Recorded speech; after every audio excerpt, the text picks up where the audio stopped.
Olá pessoal, bom dia, boa tarde. Estamos começando mais uma aula de filosofia, né?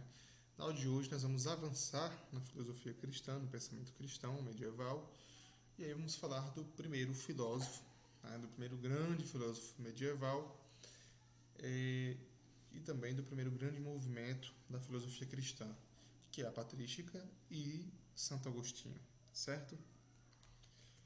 Então aqui está a imagem de Santo Agostinho, que é o primeiro filósofo que nós vamos abordar durante esse conteúdo.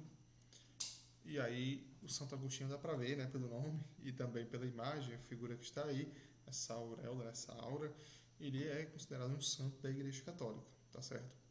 Mas é interessante também deixar claro que as ideias de Santo Agostinho elas influenciaram bastante também, né, a teologia, né, o estudo também das igrejas evangélicas, tá certo? Então vamos lá.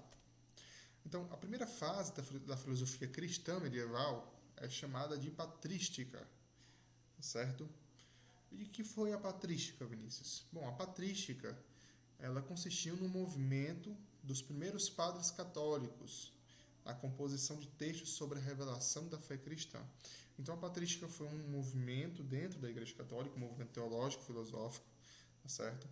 Que tentava compor, né, alguns livros, alguns textos que falavam sobre a revelação ou sobre as verdades da fé cristã, da fé católica, certo? Lá no início da construção, lá no início do surgimento da Igreja Católica. Seu principal expoente, né, seu principal filósofo, foi esse daqui, que é o Santo Agostinho, né, influencia até hoje as religiões cristãs, seus escritos, suas ideias, sua maneira de compreender a Bíblia, por exemplo. E o Agostinho, né, como ser humano, logicamente, ele sofreu influências em suas ideias. Né? Ele sofreu influências do ecletismo de Cícero, ele sofreu influências do maniqueísmo persa, que depois eu vou abordar mais no finalzinho da aula, e sofreu influências do ceticismo e do neoplatonismo.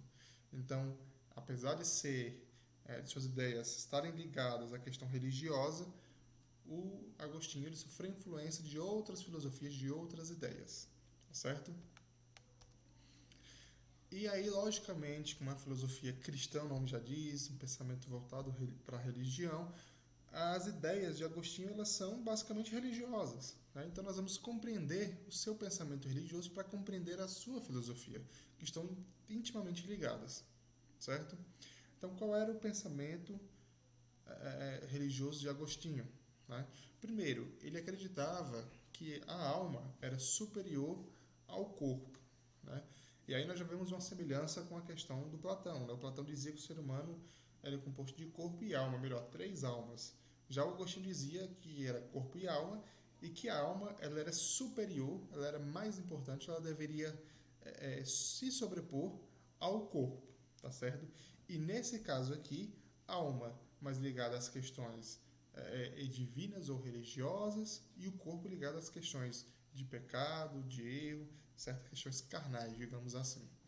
E aí, segundo Agostinho, né, a alma, a nossa alma seria a criação de Deus seria uma criação de Deus e ela foi feita para reinar sobre o nosso corpo, né, dirigindo o nosso corpo para a prática do bem. Então, na concepção agostiniana, a nossa alma foi uma criação de Deus, feita para que a alma dominasse o corpo e nos levasse a praticar o bem. Então, nesse sentido, a alma, por isso que a alma deveria ser superior, por isso que a alma deveria dominar o corpo, tá certo? E aí ele traz uma leitura bem interessante sobre a ideia de livre-arbítrio. Como assim? Todos vocês, eu acredito que já ouviram falar de livre-arbítrio. Se eu perguntar o que é livre-arbítrio, vocês vão dizer é você ter liberdade de escolhas, é você fazer aquilo que você quer. Né? E aí o Santo Agostinho, ele faz uma leitura do livre-arbítrio, ele dizia que o livre-arbítrio, Deus de fato nos deu essa liberdade. Né? E a partir dessa liberdade é que a alma deveria dominar sobre o corpo, nos levando a praticar o bem. Mas ele dizia que o pecador ou o pecado inverte essa relação. Né? Usa o livre-arbítrio não para praticar o bem, não para fazer a alma reinar sobre o corpo, mas para que, digamos assim, O pecado fazia a gente inverter essa relação. O corpo passava a dominar a alma, certo? Nos levando a praticar coisas ruins, coisas más, ok?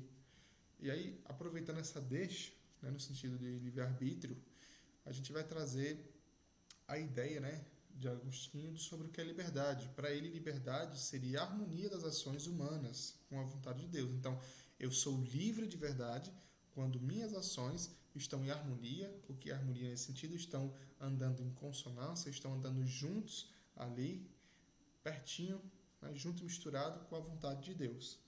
Então, para Agostinho, ser livre é servir a Deus.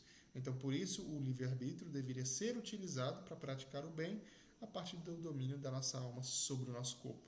Como dá para perceber, pessoal, são ideias estritamente religiosas, são ideias muito ligadas a questões religiosas, né?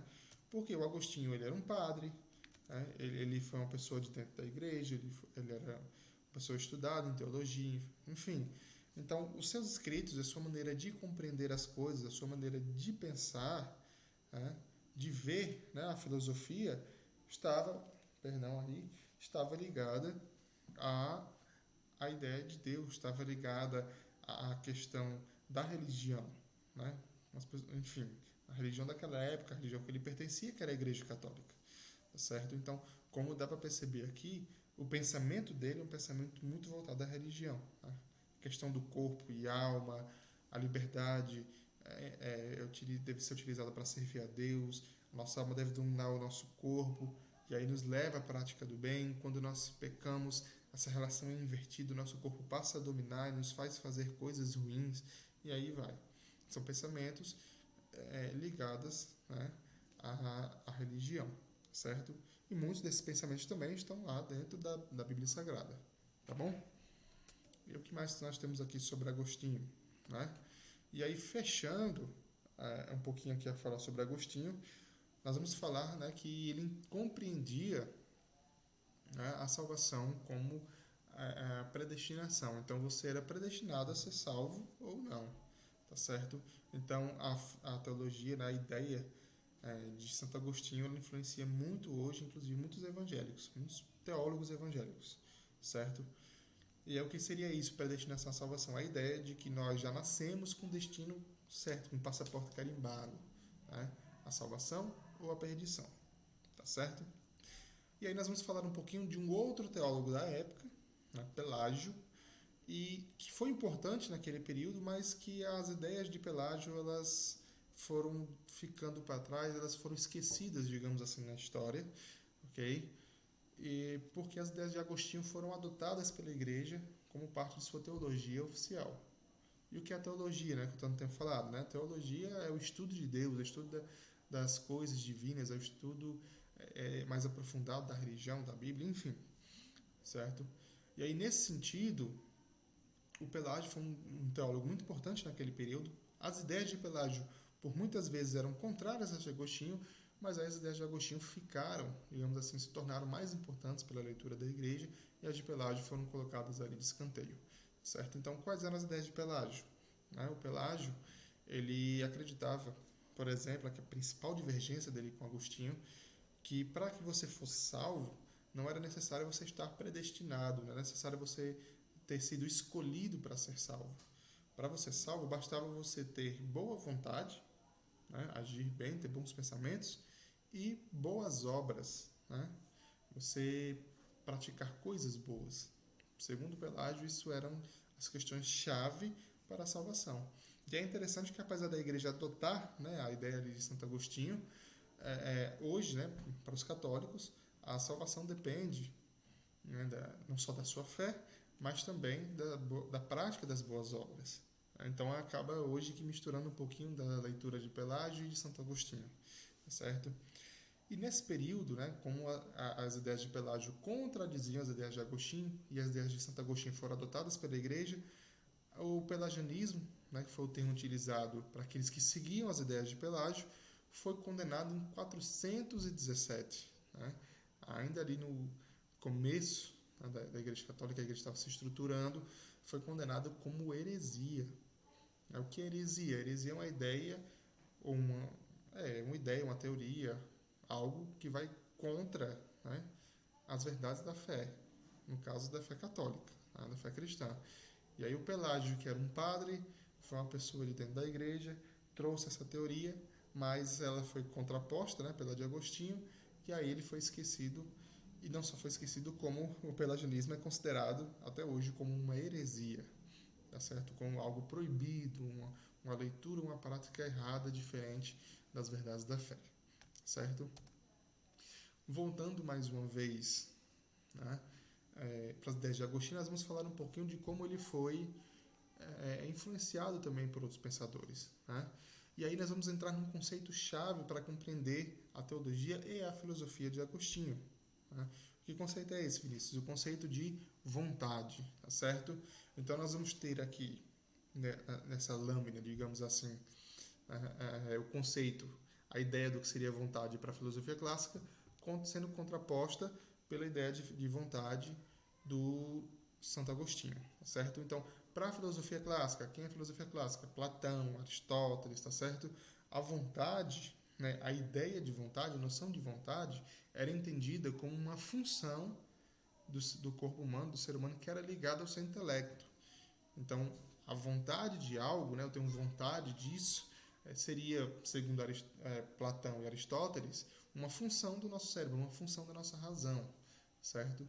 Já Agostinho, por isso que eu disse que na outra aula que a filosofia cristã era uma filosofia que se utilizou dos clássicos, né, de Platão sobretudo, né, e também um pouco de Aristóteles, e fez uma releitura, como se pegasse os conceitos daquela filosofia e trouxesse, digamos assim, colocasse ali um ingrediente, digamos assim, da religião cristã naquelas filosofias. Então Agostinho pega esse conceito, essa ideia de vontade da antiguidade, né, que a vontade era considerada uma função ligada ao intelecto, ao uso da razão, e Agostinho ele faz uma nova leitura, uma releitura a partir da sua ótica religiosa. E aí para Agostinho, né, a vontade, na verdade, não seria uma função ligada ao intelecto, não seria algo positivo, mas seria algo negativo, certo? A vontade seria o fruto do pecado. Então, quando eu tenho vontade de algo, eu faço algo da minha vontade, essa vontade seria fruto do meu pecado, do meu desejo, de algo ruim, tá certo? Uma outra questão que Agostinho vai fazer a releitura é a ideia de que a fé precede a razão, ou seja, a fé é mais importante do que a razão, tá certo? Veja que ele não descarta o uso da razão, mas ele coloca a fé como algo imprescindível ao ser humano. Na antiguidade, na filosofia clássica, okay, era o contrário, né? A razão era primordial, né? Era o ponto de partida para compreender o ser humano, os fenômenos naturais, para se organizar a sociedade, para fazer tudo. Já nesse período da Idade Média, no período da filosofia cristã, essa ideia ela é invertida, digamos assim, né?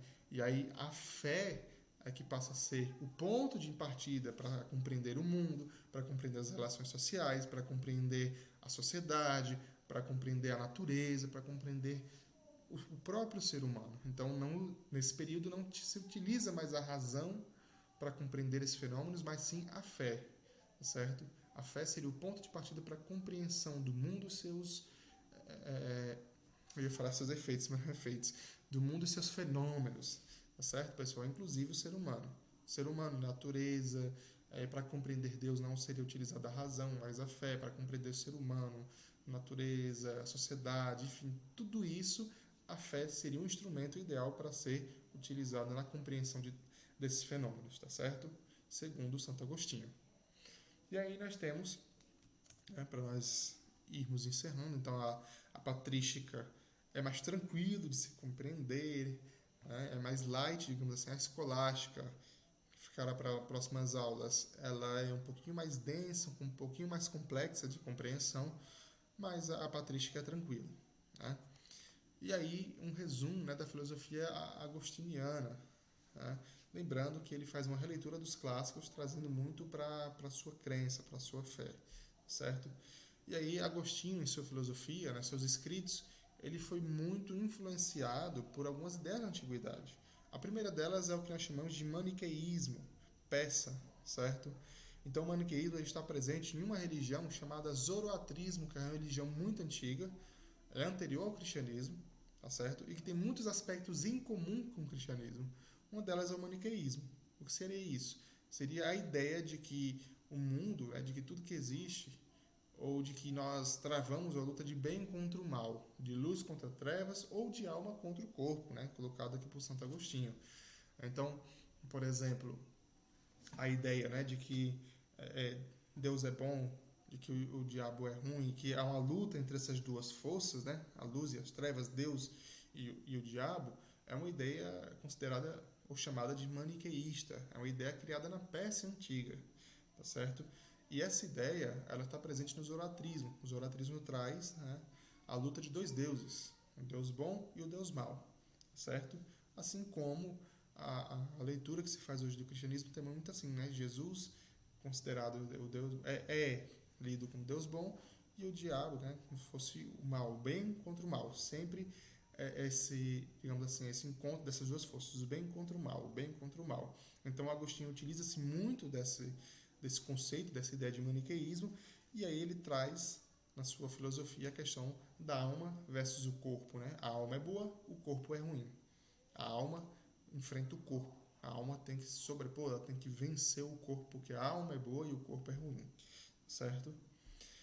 Uma outra ideia também que influenciou muito o Santo Agostinho é a ideia do ceticismo. O que é ceticismo? Ceticismo é a questão da dúvida, nós já estudamos isso no ano passado. É a filosofia que você vai duvidar de algumas questões. Então, ele utilizou-se do ceticismo na desconfiança dos dados dos sentidos, ou seja, aquilo que a gente pode compreender através dos sentidos, através da visão, através do tato, do olfato, do paladar, enfim, ele coloca os nossos sentidos como algo ruim, que você deve duvidar. A fé é que vai revelar a verdade, a fé é que vai trazer a verdade sobre os fatos, não os nossos sentidos, tá certo? E do platonismo ou neoplatonismo, ele recolhe, ele deriva o conceito de verdade como um conhecimento eterno, certo? A ideia de verdade como um conhecimento eterno, ele pega lá do neoplatonismo, assim como também a ideia do autoconhecimento a partir da luz divina, Eu vou me conhecer a partir da maneira como eu sei que Deus me conhece. Deu para compreender? Então, a ideia de verdade como algo eterno, o autoconhecimento, a ideia de uma luz divina que nos ilumina, que nos facilita esse autoconhecimento e o conhecimento da verdade eterna, tudo isso ele herda, ele traz do chamado neoplatonismo. Tá certo, pessoal? Então, eu espero que a aula tenha ficado boa para vocês, tenha sido uma aula clara, tentei ao máximo isso, enfim. E aí, nas próximas aulas, nós vamos, deixa eu só voltar aqui para Agostinho, nós vamos falar também da escolástica, do São Tomás de Aquino, certo? Qualquer dúvida, estou à disposição e até a próxima aula, pessoal. Valeu!